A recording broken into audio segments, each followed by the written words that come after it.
Il y a tant d'églises dans le monde, mais chaque église a sa propre doctrine, et même ils se disent qu'ils sont les vrais enfants de Dieu. Ils prétendent qu'ils sont les enfants de Dieu, et nous disons aussi que nous sommes les enfants de Dieu. Alors, qui sont les vrais enfants de Dieu? Ne devrait-il pas y avoir un juge entre nous?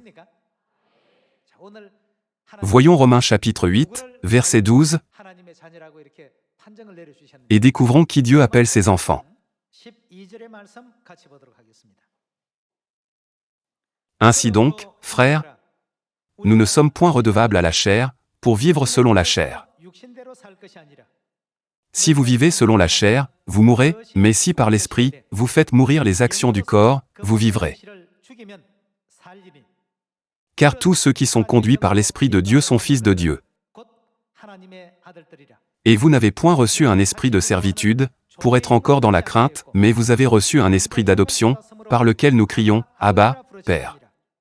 L'Esprit lui-même rend témoignage à notre esprit que nous sommes enfants de Dieu. Or, si nous sommes enfants, nous sommes aussi héritiers.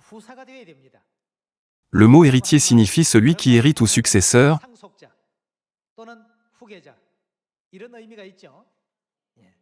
Héritier de Dieu et co-héritier de Christ, si toutefois, nous souffrons avec lui, afin d'être glorifiés avec lui. J'estime que les souffrances du temps présent ne sauraient être comparées à la gloire à venir, qui sera révélée pour nous.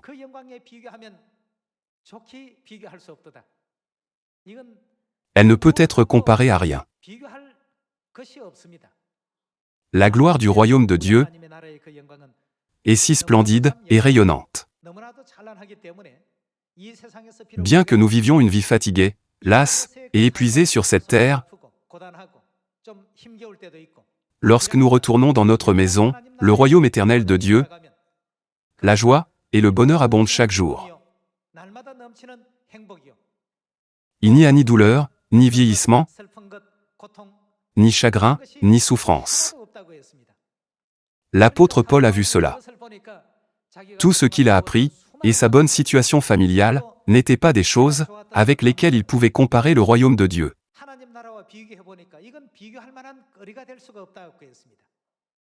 Ainsi, bien qu'il ait connu des difficultés, ayant faim, étant en lambeaux, et ne dormant pas, comment a-t-il prêché l'Évangile?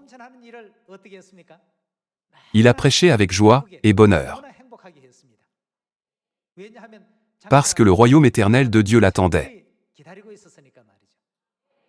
Dieu a dit que ses enfants pouvaient être ses héritiers, qui hériteraient du royaume de Dieu.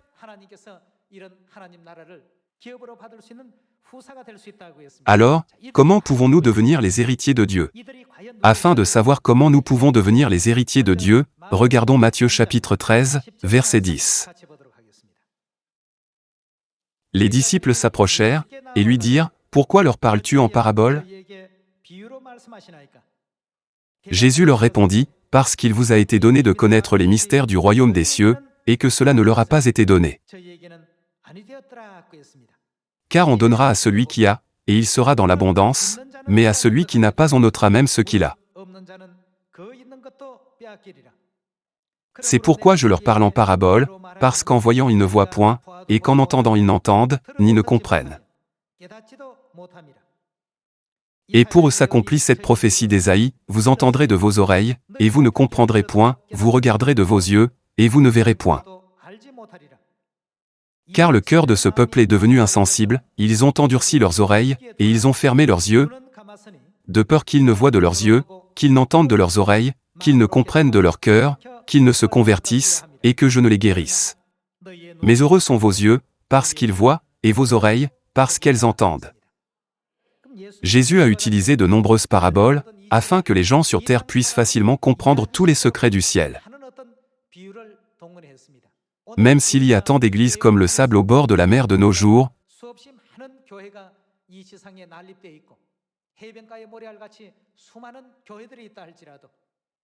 nous devons savoir où sont les héritiers de Dieu, et quelle foi ont les héritiers de Dieu, à travers les paraboles que Jésus a utilisées. Il est écrit que l'Esprit lui-même rend témoignage à notre esprit, que nous sommes enfants de Dieu. À travers la Bible, nous devons vérifier si nous sommes les enfants de Dieu, ou si ceux qui observent le culte du dimanche sont les enfants de Dieu, ou si les autres sont les enfants de Dieu. Continuons avec Matthieu chapitre 13, verset 34. Jésus dit à la foule toutes ces choses en parabole, et il ne lui parlait point sans parabole, afin que s'accomplisse ce qui avait été annoncé par le prophète, « J'ouvrirai ma bouche en parabole, je publierai des choses cachées depuis la création du monde. » Parmi les nombreuses paraboles que Jésus a utilisées, aujourd'hui, à travers la parabole de la famille d'Abraham, qui apparaît dans Luc chapitre 16, nous allons confirmer qui seront les héritiers et les enfants du ciel. Allons à Luc chapitre 16, verset 19. Il y avait un homme riche, qui était vêtu de pourpre et de fin lin, et qui chaque jour menait joyeuse et brillante vie. Un pauvre, nommé Lazare, était couché à sa porte, couvert d'ulcères, et désireux de se rassasier des miettes, qui tombaient de la table du riche, et même les chiens venaient encore lécher ses ulcères. Le pauvre mourut, et il fut porté par les anges dans le sein d'Abraham. Le riche mourut aussi, et il fut enseveli. Dans le séjour des morts, il leva les yeux, et, tandis qu'il était en proie au tourment, il vit de loin Abraham, et Lazare dans son sein. Il s'écria, « Père Abraham, aie pitié de moi, et envoie Lazare, pour qu'il trempe le bout de son doigt dans l'eau, et me rafraîchisse la langue, car je souffre cruellement dans cette flamme. » L'homme riche est mort, et Lazare est mort aussi. Après cela, de quel côté Lazare a-t-il été porté? Il fut porté dans le sein d'Abraham. Mais où alla le riche? Il alla en enfer. L'homme riche, qui est allé en enfer, a demandé sincèrement lorsqu'il a vu Lazare aux côtés d'Abraham. « Père Abraham, aie pitié de moi, et envoie Lazare, pour qu'il trempe le bout de son doigt dans l'eau, et me rafraîchisse la langue, car je souffre cruellement dans cette flamme. » Donc, maintenant, il a demandé sincèrement à Abraham. Dans le monde spirituel, personne sauf Dieu ne peut être père. Cependant, dans Luc chapitre 16, verset 23, dans le séjour des morts, il leva les yeux, et, tandis qu'il était en proie au tourment, il vit de loin Abraham, et Lazare dans son sein. Il s'écria, « Père Abraham », au lieu de Dieu le Père, qu'a-t-il dit dans ce passage? Il a dit, « Père Abraham ». S'il en est ainsi, qui Abraham représente-t-il réellement dans cette parabole? Il représente Dieu. Dans le monde spirituel, personne sauf Dieu ne peut être appelé Père. Père est Dieu. Alors, pourquoi Jésus a-t-il lié Dieu à Abraham, en permettant à l'homme riche de dire « Père Abraham » au lieu de dire « Dieu le Père » ? Cette partie est très importante. La vérité importante, par laquelle nous pouvons trouver qui peut être l'héritier de Dieu, est cachée dans la famille d'Abraham. Trouvons le secret. En fin de compte, qui représente l'héritier de la famille d'Abraham? Les héritiers du royaume de Dieu. Puisqu'Abraham représente Dieu, la famille d'Abraham représente la famille de Dieu dans le royaume des cieux. Selon Genèse chapitre 15, Abraham avait des soucis pour son héritier lorsqu'il vieillissait. Abraham était inquiet parce qu'il était resté sans enfant jusque-là. Mais il avait un serviteur nommé Eliezer, qui avait été élevé dans sa maison. Il a pensé qu'il prendrait le serviteur comme héritier, mais il ne pouvait pas encore se décider. Alors, Dieu a dit à Abraham qui serait son héritier. Réellement, Dieu a beaucoup de choses à faire. Il n'est pas assez libre pour rendre visite à un homme individuellement et lui dire de faire de quelqu'un son héritier. La Bible n'est pas le livre qui contient ces choses. La Genèse contient la volonté secrète de Dieu à travers la famille d'Abraham nous pouvons voir qui deviendra l'héritier de Dieu, qui deviendra les enfants de Dieu. Nous ne pouvons donc pas nous empêcher d'étudier ce sujet. Voyons Genèse chapitre 15, verset 1. Après ces événements, la parole de l'Éternel fut adressée à Abraham dans une vision, et il dit, « Abraham, ne crains point, je suis ton bouclier, et ta récompense sera très grande. » Abraham répondit, « Seigneur Éternel, que me donneras-tu? Je m'en vais sans enfant. » Que signifie « je m'en vais sans enfant » ? Cela veut dire « je n'ai pas d'enfant ». Abraham n'avait pas d'enfant jusque-là. Bien qu'il soit vieux, il n'avait pas d'enfant. Je m'en vais sans enfant, et l'héritier de ma maison, c'est Éliézer de Damas. Lorsqu'il a dit à Dieu qu'il voulait prendre Éliézer comme héritier, qu'est-ce que Dieu a dit? Regardons le verset 3. Et Abraham dit, « Voici, tu ne m'as pas donné de postérité, et celui qui est né dans ma maison sera mon héritier. » Alors la parole de l'Éternel lui fut adressée ainsi, « Ce n'est pas lui qui sera ton héritier. » Dieu dit à Abraham qu'Éliézer ne serait pas son héritier. Poursuivons avec le verset 4. Alors la parole de l'Éternel lui fut adressée ainsi, « Ce n'est pas lui qui sera ton héritier, mais c'est celui qui sortira de tes entrailles, qui sera ton héritier. »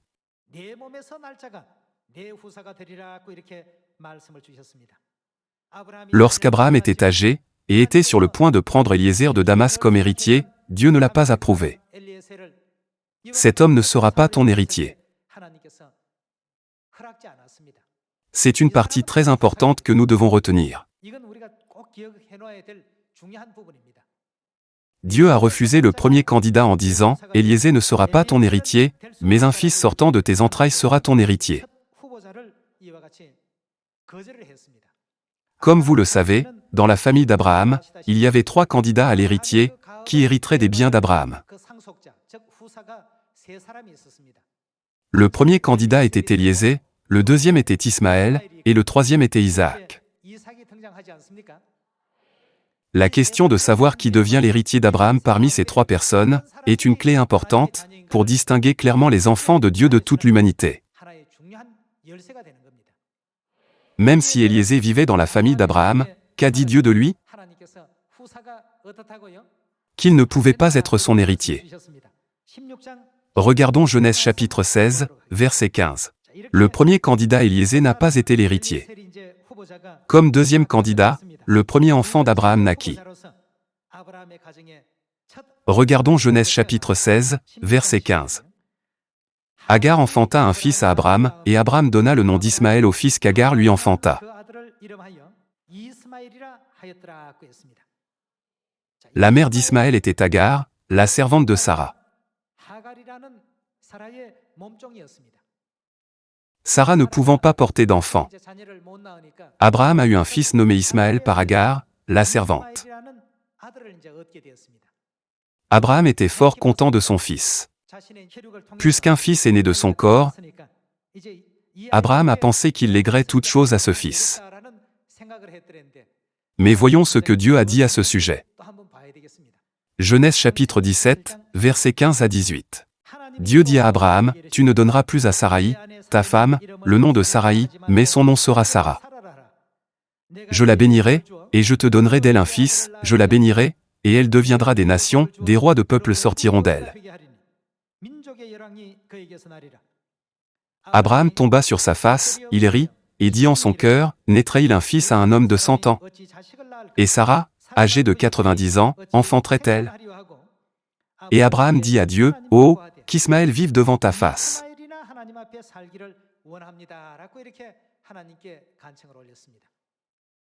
Il souhaitait qu'Ismaël vive en bonne santé sans aucun problème, et reçoive tous ses biens après sa mort.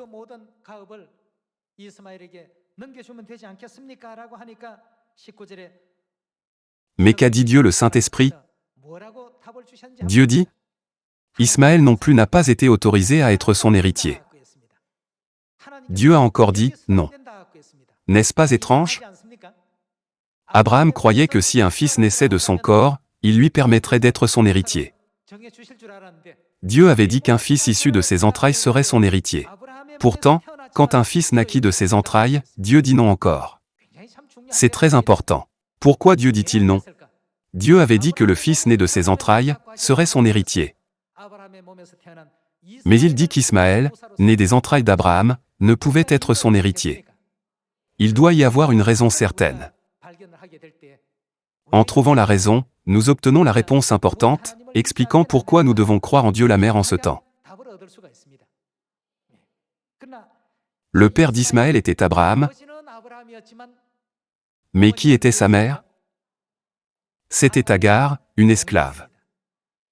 Puisque sa mère était une esclave, et non une femme libre, Dieu le rejeta. En le rejetant, qu'est-ce que Dieu a promis? Il a promis que Sarah lui donnerait un fils. À sa parole, Abraham rit. Mais cela ne signifie pas qu'il nie la parole de Dieu, ou s'en moqua. Oh, Dieu! J'ai presque 100 ans, et Sarah 90 ans. Juste à cause de ma famille, te soucies-tu tant? Oh, Dieu! À cause de moi, feras-tu cela? Je suis déjà âgé, et Sarah aussi. Je souhaite simplement qu'Ismaël vive sans souci devant toi, et qu'il hérite de mes biens.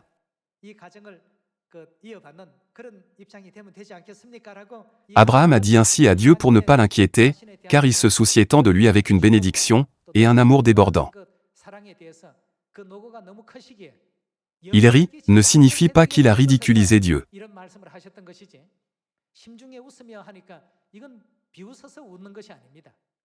Dieu n'a pas procédé comme Abraham l'a proposé, parce que la question de savoir qui deviendra l'héritier de la famille d'Abraham est un facteur très important, qui décide qui deviendra le peuple céleste, et qui deviendra les vrais enfants de Dieu.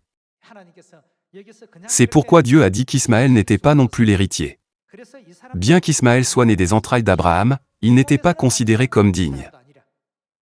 Alors, par qui un fils doit-il naître pour devenir l'héritier d'Abraham? L'héritier doit naître de Sarah. Au début, la condition était que l'héritier soit né des entrailles d'Abraham. Bien qu'Ismaël soit né des entrailles d'Abraham, Dieu refusa. C'était parce que l'héritier devait naître des entrailles de Sarah. Alors, un fils qui naîtra des entrailles d'Abraham et de Sarah sera l'héritier.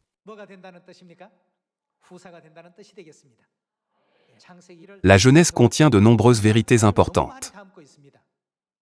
Ce n'est pas du tout une simple histoire de famille. Regardons de nouveau le verset 16. Je la bénirai, et je te donnerai d'elle un fils, je la bénirai, et elle deviendra des nations, des rois de peuples sortiront d'elle. Abraham tomba sur sa face, il rit, et dit en son cœur, naîtrait-il un fils à un homme de 100 ans? Et Sarah, âgée de 90 ans, enfanterait-elle? Et Abraham dit à Dieu, oh, qu'Ismaël vive devant ta face. Dieu dit, certainement Sarah, ta femme, t'enfantera un fils, et tu l'appelleras du nom d'Isaac. J'établirai mon alliance avec lui comme une alliance perpétuelle pour sa postérité après lui. Finalement, Dieu a désigné Isaac, qui est né des entrailles de Sarah, comme héritier. Allons au verset 21, et voyons Dieu désigner Isaac.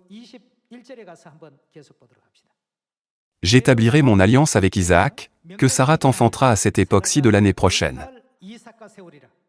Lorsqu'il eut achevé de lui parler, Dieu s'éleva au-dessus d'Abraham. De cette façon, Éliézer et Ismaël furent également rejetés. Finalement, Dieu a désigné Isaac comme héritier. Dieu a dit que même si un fils naissait d'Abraham, s'il n'était pas né de Sarah, il ne serait jamais son héritier. Dans l'ancien Israël, le premier-né recevait le droit d'aînesse.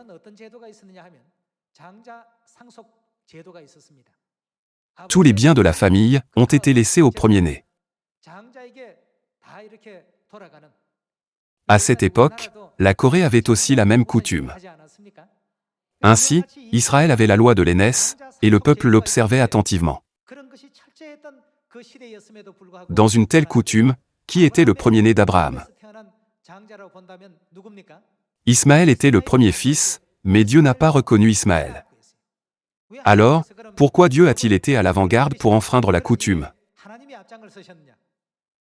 La volonté de Dieu était que l'héritier ne soit pas seulement né d'Abraham, mais aussi de qui? Le fils né de Sarah a été reconnu par Dieu comme un enfant parfait.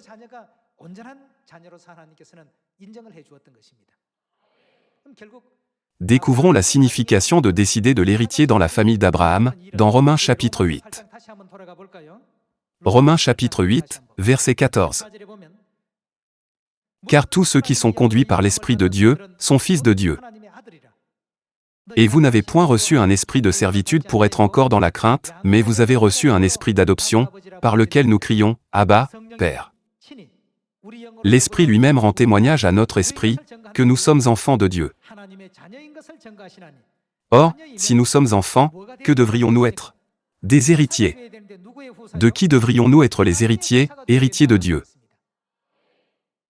Quand nous regardons l'histoire de la famille d'Abraham, Abraham représente Dieu. L'héritier d'Abraham représente celui de Dieu.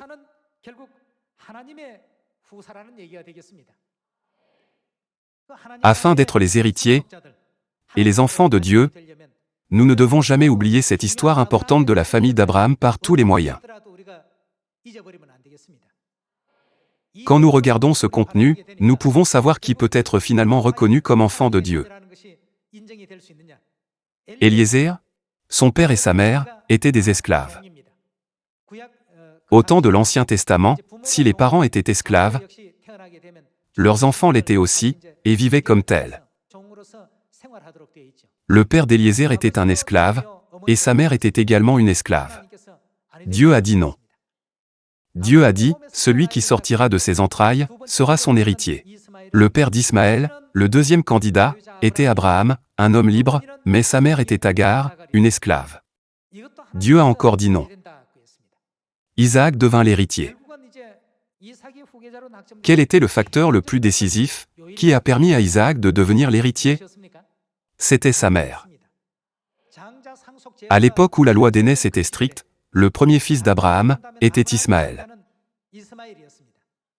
Alors, pourquoi le droit d'héritage, qui aurait dû être donné à Ismaël, a-t-il été remis à Isaac? Dieu a donné une signification à cette partie.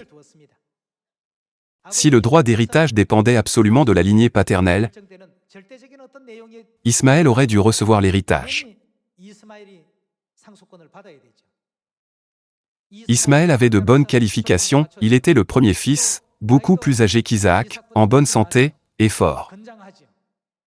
Bien qu'Ismaël soit assez digne de recevoir le droit d'héritage, Dieu a dit non à propos d'Ismaël. Cependant, qui Dieu a-t-il choisi finalement?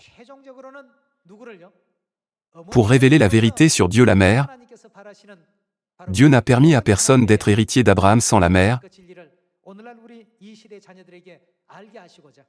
peu importe leur qualification.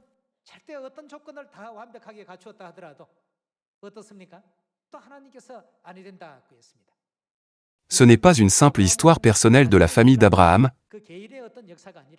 mais un contenu important par lequel Dieu détermine qui sont ses enfants. Quand de nombreuses dénominations se disent enfants de Dieu.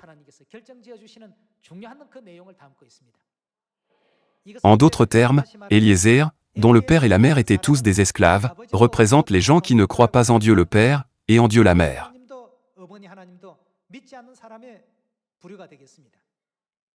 Aujourd'hui, beaucoup sont de telles personnes, ils ne croient ni en Dieu le Père, ni en Dieu la Mère. Ensuite, Ismaël représente ceux qui connaissent Dieu comme Père, mais qui ne croient pas en Dieu la Mère.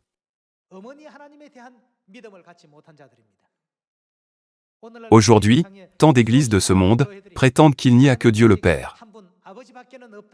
Ces gens appartiennent au type d'Ismaël. Dieu dit que ce type d'homme n'est pas non plus son héritier, ce qui signifie qu'il n'est pas enfant de Dieu. Vous devez le relier à Romains chapitre 8. Au fait, qu'en est-il d'Isaac, le dernier candidat? Le père d'Isaac était libre, tout comme sa mère. L'homme libre signifie Dieu. Ceux qui ont reçu Dieu le Père et Dieu la Mère, et gardent la foi en eux, sont comme qui? Ils sont comme Isaac.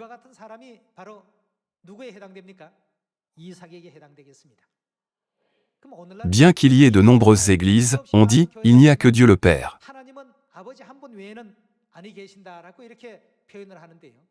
La Bible ne le dit pas. La Bible dit qu'il y a Dieu le Père et Dieu la Mère.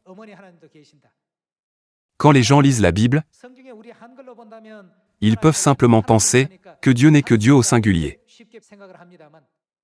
Cependant, dans l'Ancien Testament, le mot désignant Dieu était écrit au pluriel, même plus de 2500 fois. Elohim est précisément ce mot. Dieu est appelé Elohim dans le texte originel de la Bible. La raison en est qu'il y a Dieu le Père et Dieu la Mère. S'il en est ainsi, qui sont les gens qui croient à la fois en Dieu le Père et en Dieu la Mère? Ils sont comme Isaac. C'est pourquoi il est écrit ainsi dans Galates chapitre 4, verset 28. Pour vous, frères, comme Isaac, vous êtes enfants de la promesse. Il y a beaucoup d'expressions, enfants de la promesse comme Isaac, héritier, enfant de la femme libre, reste de la postérité de la femme. Pour vous, frères, comme Isaac, vous êtes enfants de la promesse, et de même qu'alors celui qui était né selon la chair, persécutait celui qui était né selon l'esprit, ainsi en est-il encore maintenant. Mais que dit l'Écriture? Chasse l'esclave, et son fils, car le fils de l'esclave n'héritera pas avec le fils de la femme libre. Que signifie l'héritage ici? Cela ne signifie-t-il pas l'héritage du royaume des cieux? Regardons le verset 31. C'est pourquoi, frères, nous ne sommes pas enfants de l'esclave, mais de la femme libre. Comment un enfant appelle-t-il la femme qui lui a donné naissance? Bien sûr, mère. Un tel enseignement est dans la vérité de la Nouvelle Alliance, mais beaucoup de gens disent, y a-t-il une mère dans la Bible? Allons au verset 26. Mais la Jérusalem d'en haut est libre, c'est notre mère. Dans Matthieu chapitre 6, verset 9, Dieu est exprimé comme notre Père. Notre Père qui est aux cieux. Dans Galates chapitre 4, verset 26, en haut, signifie « au ciel ». Alors, nous pouvons dire « notre Mère qui est au ciel ». Dans Matthieu chapitre 6, verset 9, Jésus a dit « Voici comment vous devez prier. Notre Père qui es aux cieux, que ton nom soit sanctifié, que ton règne vienne, que ta volonté soit faite sur la terre comme au ciel. » Le Notre Père, que Jésus a enseigné, commence par les paroles « Notre Père qui es aux cieux ». Dans Galates chapitre 4, il est écrit « Notre Mère d'en haut ». Cela revient à dire « Notre Mère qui est au ciel ». Dans la Bible, il y a Dieu le Père et Dieu la Mère. Dieu l'a clairement mentionné. Vérifions un verset de plus pour ceux qui ne croient pas. Genèse chapitre 1, verset 26. Puis Dieu dit, « Faisons l'homme à notre image, selon notre ressemblance. » Faire l'homme, c'est créer l'homme. Lorsque Dieu a créé l'homme, il n'a pas dit « je fais l'homme », mais « faisons l'homme ». C'est une partie très importante. Faisons l'homme à notre image, selon notre ressemblance, et qu'il domine sur les poissons de la mer, sur les oiseaux du ciel, sur le bétail, sur toute la terre, et sur tous les reptiles qui rampent sur la terre. Dieu créa l'homme à son image, il le créa à l'image de Dieu, il créa l'homme et la femme.